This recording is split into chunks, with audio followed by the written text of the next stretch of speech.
This video is in response to a post that was presented on our YouTube channel on splitter snakes, and this was regarding the monitor board, or how monitors are run from a monitor console. So what we're looking at is going to be the dual functionality of many analog boards. And dual functionality meaning that the board or console can be used for front of house use, or it can be used for monitors. Now, not all boards support dual functionality. So if you're looking for a console and if you want one that can be used as monitors, then you need to find one that does support dual functionality. So to start off with, this is we're using our Allen Heath GL2400, and this board is a dual function board. In other words, it can do front of house and it can also do monitors. Now, first off, not to be confused here, the monitors, the aux sends are still going to be used, but it's the main outputs of how they're used is what's going to be different between running monitors from front of house and running monitors from a board that is set up to run as monitors. So now the big thing to know here, and also if you're looking at a used board but you're not too sure what you're looking at, right down here on the dual functionality, we can see there is a legend here. Hopefully here, maybe I can get in a little bit closer. You just bear with me just for a second here. Okay, so here's what we're looking at. Right here, you can tell the mode. The mode is front of house or monitors. And this is something you need to look at when you're looking at a dual function board. And basically what this means is that the aux sends, let me get my pointer here, the aux sends, these are the master sends right here. Aux sends are normally managed by a rotating knob, which is fine for front of house use, but if you're running monitors, if you're running this board specifically as monitors, it can be sort of cumbersome to be using knobs to be adjusting monitors. So what this board can do is, and as it says right here, front of house and then monitors. Now the blue squares you see right here, this is a switch. The REV stands for reverse. So what we're going to do is we're going to change this board from front of house use down to a monitor use. And let's see here, and you can tell when the button is recessed with the surface of the board, it's in front of house mode. And it's maybe sort of hard to tell. But when the button is pressed down, which you can see this white square is below the white line, that means that it's in monitor mode. So what we're going to do here, just as an example, we're going to set this aux1 channel for monitor use. So the aux send, if I push that in, as you can tell, see how it's recessed down there compared to the others? Now we're just going to go by here and do the rest of these this way. Alright, and oh boy. Just going to go down, push down. Oh, there we go. Alright, sorry about that. This is there we go. Okay, now as you can tell, the aux sends are now all set for monitor use. Now, what this means, here we go, let's go ahead and back out. With those buttons pushed in, we have set the aux sends on this board to function more as a monitor console than as a front of house. So what this means is instead of using the master aux sends here as a knob, what it's done is it has converted those knobs to use these subgroup faders as well as the left and right faders. As well, and if you look at the board, let's see here, there we go. If you look at the board, right here, it says group 1, group 2, group 3, group 4, these are the subgroups. Well, right below that, it shows that it's aux 1, aux 2, aux 3, aux 4, aux 5, and aux 6. So, by switching, by pressing these buttons that are up here, we have changed the path that the master auxiliary signals will take. They will no longer go down these knobs, but they will actually be going down the faders. So, we're just going to set up something here real quick so you can get an idea of what it looks like. Okay, so I've got a microphone attached, and should be using channel 14 here.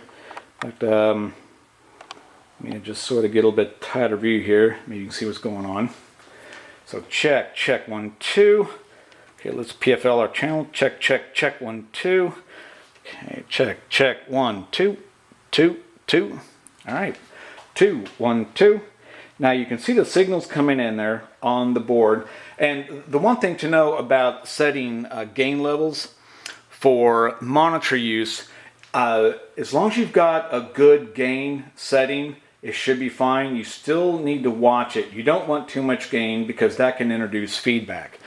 But you probably won't need to worry too much about the gain or trim setting on monitors as you would on front of house. Front of house, it's a little bit more critical than it is on monitors. So check 1 2, check 1 2. All right, so now we've got a signal coming in. So what we're going to do is, and if you notice here on this channel, there we go, we're going to use this channel here. As you notice, we're not using any of these subgroup switches. Now I don't know how well you can see that. Let's see here. All right. If you notice there, we are not using any of the subgroup channels because we're going to treat this board as a monitor board. So we don't need to worry about the subgroups. But what we will be doing is setting the auxiliary sends like you normally would. Let's say if you're doing front of house, but there's just some slight differences. First off, what we want to do is we want to use the faders to also control the signal for the monitors. And what we're going to be doing is we want to start off with each, and let's just say we've got more channels here.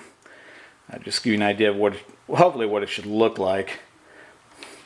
But it's always good to start off with the monitors. I mean, with all the channels set to 0 dB or unity type of level. And of course, this is assuming if you've already set all the gain. Once you set all the gain where it should be, and you've PFL'd it in the meter, sort of like what I'm doing right now, but I'm not talking that loud anymore. But once all the gain levels are set, and you can go through and set your fader levels. Now, the fader levels at this point are not as important as if they were on front of house. We just need a place to keep our levels when performers are playing. So once the level is set here, and we're going to be using channel 14 for everything, once the level is set there, what we're going to do is go through and we are going to set our, we want to adjust the levels for that signal that's going into each of the aux buses, which the aux buses are now down here. So let's just say, you know, the aux 1, let's say it's vocals up front. Aux 2 may be for the, it can be anything you want. For the drummer, let's say that's for the bass guitar, that's for the keys, let's say there's a backline of vocalist. But the thing to understand with this is we want to run the monitors on a monitor board, we want to run everything post fader. This is what gives us control over this person's signal that's coming in, either a guitar or a vocal or keyboard.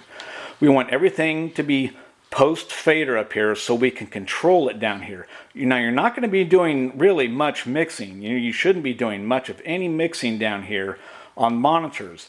A lot of this is set up so you can control it in case something happens, or you can make a fine tuning adjustment. So once our levels are set on here, and we're just going to do that. Now what we can do is I'm going to take this off of PFL. There we go. Take this off of PFL. And what I've got set up over here is, let me back this, here we go, back this down a bit, is subgroup 2 is the one I've got set up here. And I've got a powered speaker here so we can hear what's going on. Check 1, 2. Okay, we've got our signal coming in right here. Check 1, 2. Now, check 1, 2, 2, 2, 2, 2, 1, 2, 2, 2. Check 1, 2. Okay, so what we've done is we've taken this signal right here on channel 14. This is all post fade, so as I bring it down, the volume level is going to go down. This is what we want for a board that's on for a board that's running monitors. Check 1, 2, check 1, 2. Let's bring it back up, and we can fine tune it up here if we need to. There it goes. I just turned it down. We'll turn it back up. Check 1, 2, 1, 2, 2. Check 1, 2, and we have it coming out the subgroup 2, which is now the aux2 master. And when running these as masters, it's probably a good idea to start them down a little bit low. There we go. So you've got aux 1, 2, 3, 4, 5, and 6. So you've got 6 separate monitor channels right here. And the idea of keeping them down low is that as the band starts to get louder as the show goes on, maybe people yelling a lot more, screaming a lot more, you want to be able to add more power to whatever that monitor send is going to. So I think in my example, I think this is for drums. So we can actually send more power out to the drum monitor. And if it gets too loud, we can bring it back down, or we can cut them out entirely, which you probably wouldn't want to do that. So, now let's take a look at the back of the board, because once you've seen how this stuff works, because it's really not too bad up here, but let's go back and take a look at the wiring. Okay, here we are at the back of the board, and channel 14, that's the one we're using, that's where the mic is coming in. And over here, normally, this is the aux sends, and this probably looks familiar to a lot of people. Basic 1/4 inch sends. We have 6 of them across here. And also, down here, we have the subgroups, and we have our left and right out, as well as a mono out. Now, when we pushed those buttons, what this was doing was it was converting these outputs, these aux outputs, down to these XLR outputs. So even though it has something plugged into one, it's not going anywhere. But number 2, that's the one we were using. This cable comes out and it connects into a powered speaker. And that powered speaker could be a monitor sitting, wherever it needs to be. And a benefit of using the subgroups out is that up here we have inserts. And these inserts, we've got the 6 inserts, which is for the 4 subgroups, plus left and right. Now, normally on these inserts, you would put, if these were actually in subgroup mode, these inserts could be, compressors, maybe gates. These could be EQs. The left and right out here, these could be inserted as EQs. But the benefit of using the subgroups out is that you still can use the inserts.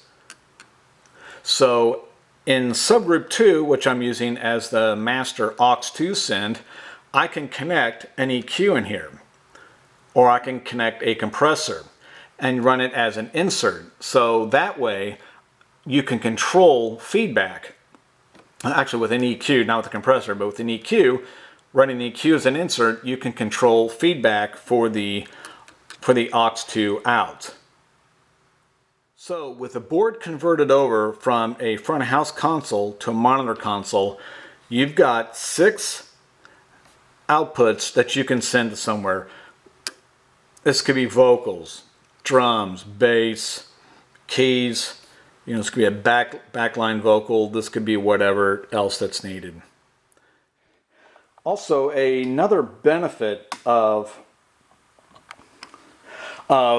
having the post-fade control is that if feedback starts to occur someplace, and what you can do is, instead of having to go through and maybe try to turn down each knob or try to take out an entire mix to control the feedback, what you can do is you can just take the fader and bring the fader down for the offending, if you will, offending input that's causing the problem. So all it's going to do is it'll bring down everybody in the mix, and then once things get stable, settled, maybe you need to make another adjustment up here, you can gradually bring that instrument back into the mix. But really, it's all about ease of control, and if you've ever tried to, well, not tried to, but if you've ever run monitors from front of house, and it can be daunting when you're constantly having to turn knobs, turn this, turn that to try to control something. You know, you're busy focusing on front of house and you're trying to take care of a monitor situation from front of house. It's very difficult to do. And if you do have an opportunity to use a specific monitor board to run monitors, I highly recommend it.